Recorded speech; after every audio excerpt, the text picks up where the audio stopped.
投一票行一步，踢走保皇靠你一步。當年有人同我講，民主你依家冇，但將來會有。但經過前晚，唔使咁啦，睇埋落去啦。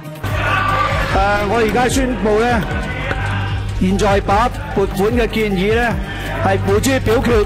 香港已經唔係我哋熟悉嘅香港，唔做嘢唔出聲，我哋嘅尊嚴，我哋最基本嘅政治權利會喺不知不覺中流失。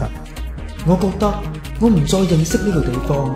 琴晚大家 Facebook profile picture 除咗轉晒黑色，繼續做鍵盤戰士之外，聽得最多應該仲有呢一句：上街，自己政府自己揀。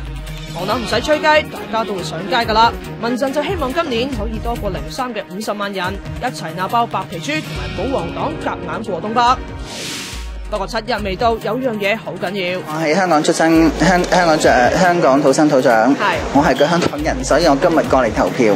即係我啱啱講話，我哋都係香港人，咁我哋都要出聲。就係今日係公投 last day，到而家有成76萬人投咗啦。佔中今日仲會開21個票站俾大家。